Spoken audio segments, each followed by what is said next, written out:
네, 오늘 본문은 27장부터 시작되었던 세 번째 설교의 결론 부분이면서 또 신명기 전체의 결론에 해당합니다. 28장에서는 이스라엘이 하나님 말씀에 순종하면 복이 임하지만 하나님 말씀을 불순종하면 저주가 임한다라고 이야기했습니다.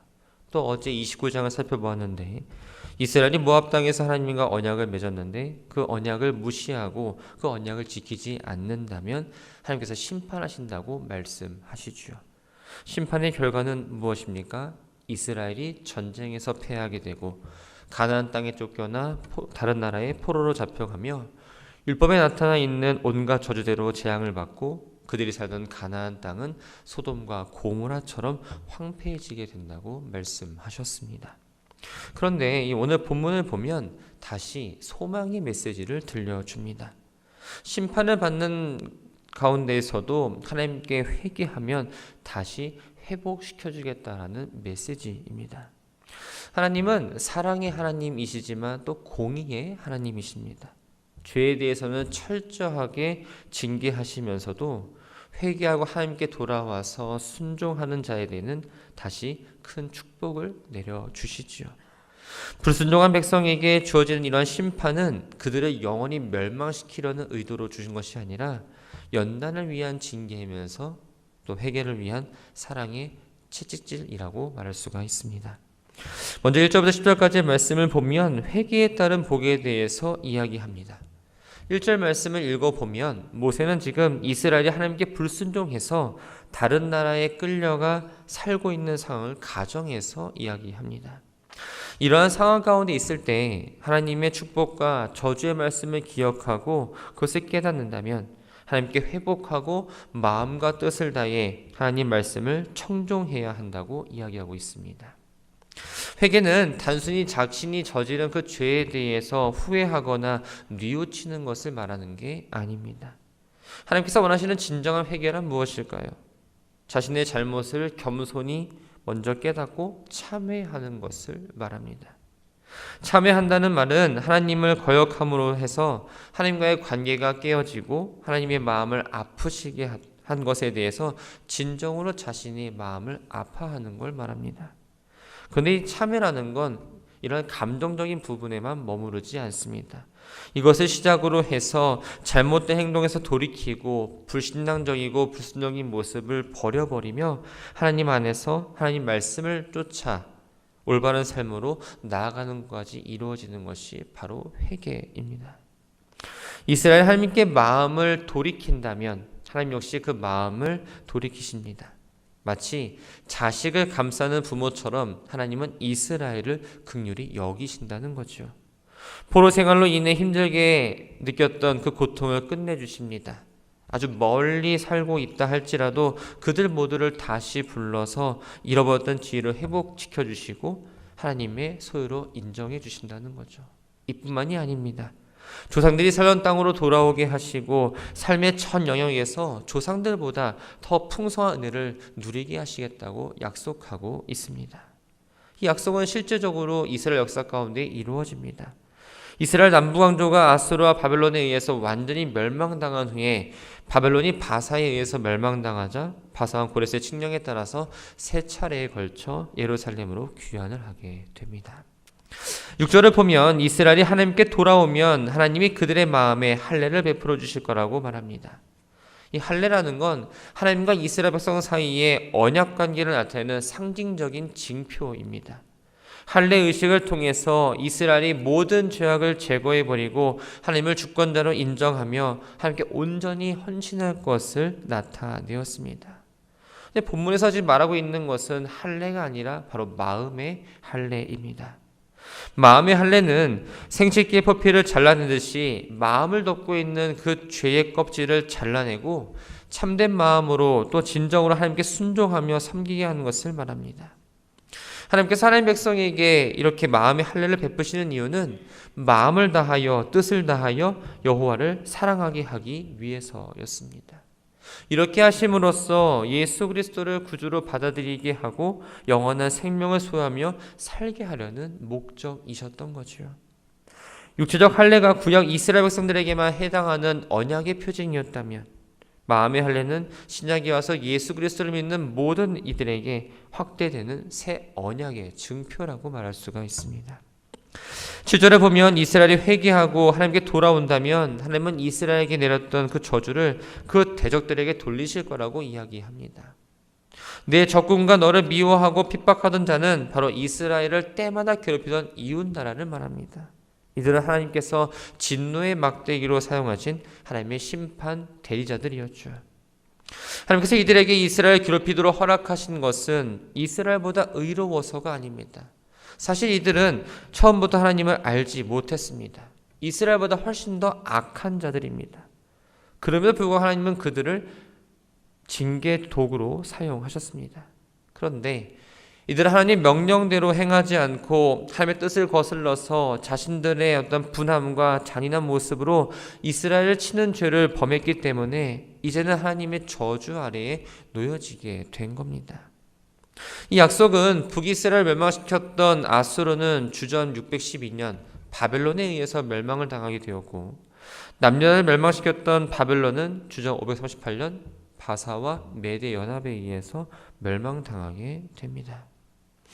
이스라엘 함께로 돌아와 취해야 될 행동은 무엇일까요? 하나님 말씀에 청종하고 하나님의 모든 명령을 따라야 합니다. 하나님께 돌아온 자들이 하나님 말씀에 순종하면 가나안 땅에서 받기로 약속된 모든 복을 받게 되는 겁니다.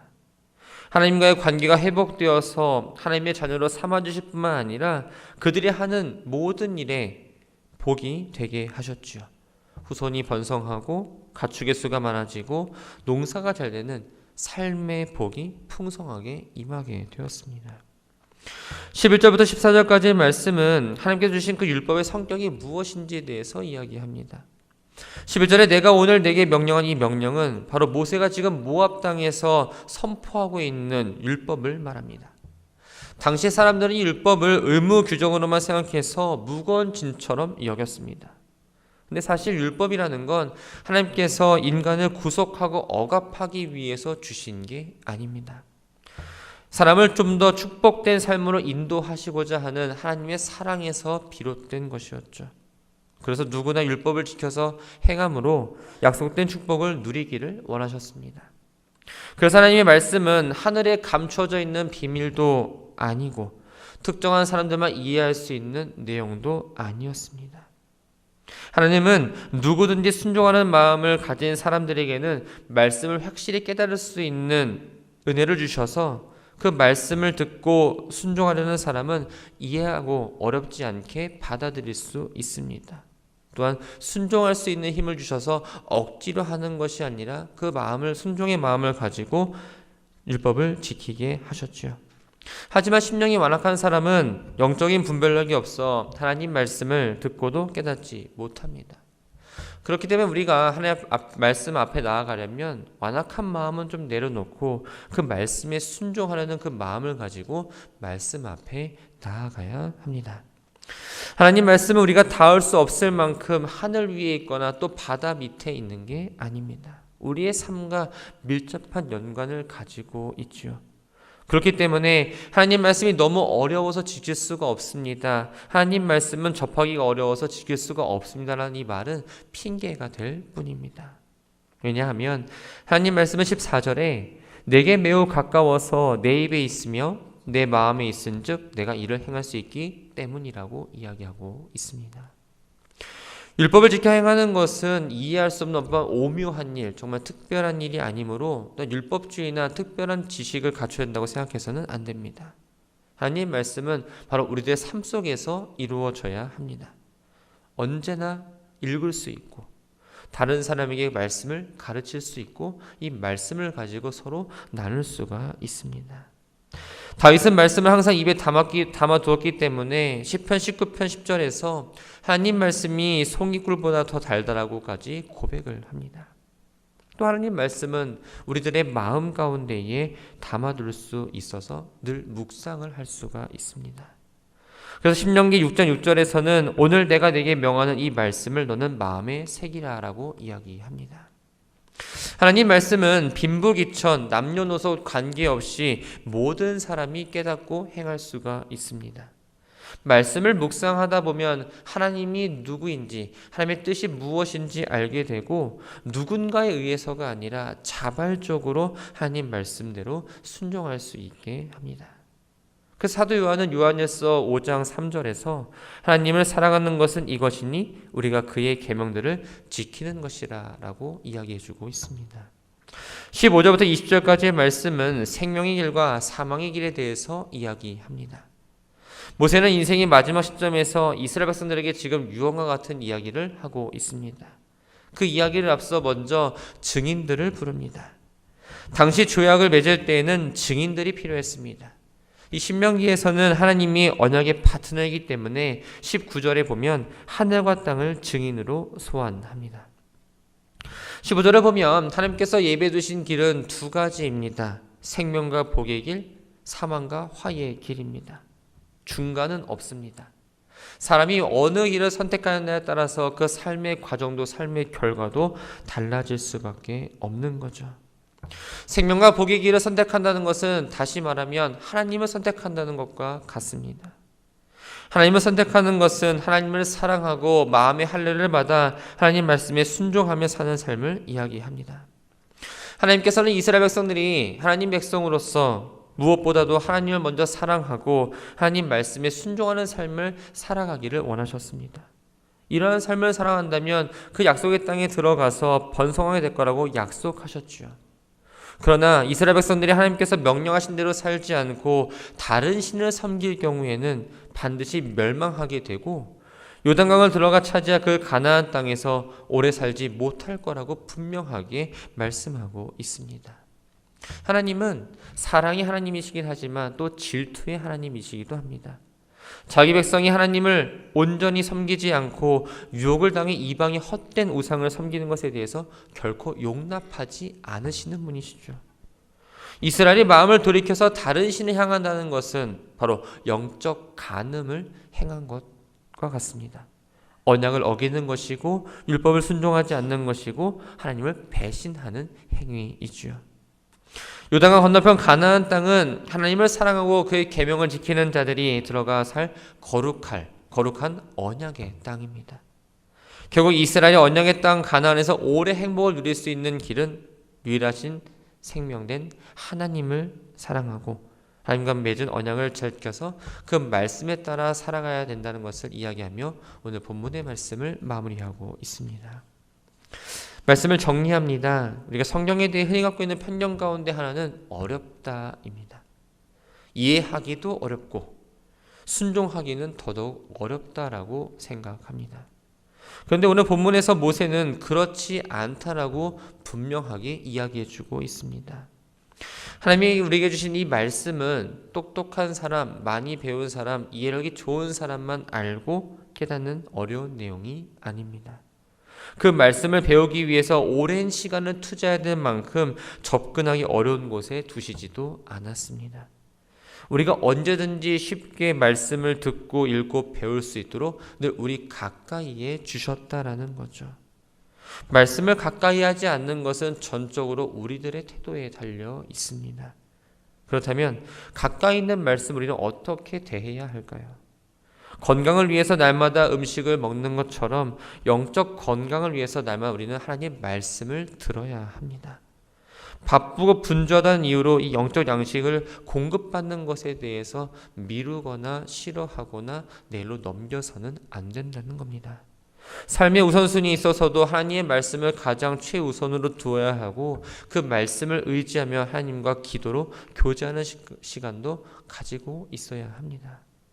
하나님 말씀을 사모하고 하나님 말씀을 묵상하는 데 시간을 드릴 때 그에 합당한 은혜가 우리들에게 주어집니다. 왜냐? 말씀을 사랑하는 것은 곧 하나님을 사랑하는 것과 연관되기 때문입니다. 하나님 말씀이 우리들 안에 있으면 우리들의 생각과 마음의 변화가 일어납니다. 하나님을 향한 그 사랑을 심어주고 그 사랑에 힘입어 말씀에 순종하고자 하는 의지를 불러일으킵니다. 그래서 말씀을 대할 때마다 어쩔 수 없이 내가 하는 것이 아니라 정말 기쁨으로 자발적으로 하게 되고 점점 더 그 말씀을 알아가고자 하는 마음이 생겨진다는 거죠. 우리에게는 두 가지 길이 주어졌습니다. 생명과 복의 길, 또 사망과 화해의 길입니다. 말씀을 대하는 믿음과 말씀을 대하는 태도에 따라서 우리들의 길은 달라집니다. 우리가 살기 위해서는 반드시 생명과 복의 길을 가야 합니다. 하나님을 선택해야 됩니다. 하나님의 음성을 들어야 됩니다. 하나님 말씀에 순종하고 따라가야 합니다.